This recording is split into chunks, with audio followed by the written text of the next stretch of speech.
দিনটা ছিল সানডে, আর এই সানডে মানেই মনে হয় সারাদিন শুধু শুয়ে বসেই কাটিয়ে দিই। তাই ঘুম থেকে উঠে ল্যাদ খেতে খেতে ঘড়ির কাঁটায় যখন ঠিক 11টা, মনে পড়ে গেল না, এবার তো ছেলের ক্যারাটে ক্লাস আছে 11:30 থেকে। তাই ঝটপট তাকে রেডি করে দিলাম, আর সে ওয়েট করতে থাকলো তার বাবার, কারণ বাবা আসলে একসাথে সে যাবে বাবার সাথে। তবে তাকে ক্লাসে পাঠিয়ে টুকটাক কিছু হাতের কাজ সেরে ফেলতে হবে, একদম স্নান টান পুরো কমপ্লিট করতে হবে তার আসার আগে। একটু ঘোরো আমার দিকে, একটু ঘোরো আমার দিকে। ওটাকে মুখে দেয় না। একটু হাতটাকে এরকম করে দেখা, দেখি দেখি তো একটু তোর হাতটাকে এরকম করে দেখা, কেমন দেখাস। হ্যাঁ, পাটাকে তোল, ওরকম না, ভালো করে ফাইটের ইয়েতে দেখাও। পাটাকে উঁচু দিকে তোলো।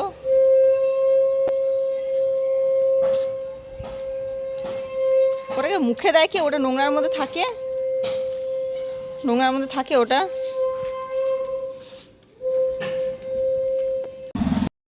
বলতে বলতেও তার বাবা এসে হাজির, আর ব্যাস সে চললো বাবার সাথে। চলো টাটা, মানে ব্লগ শেষ।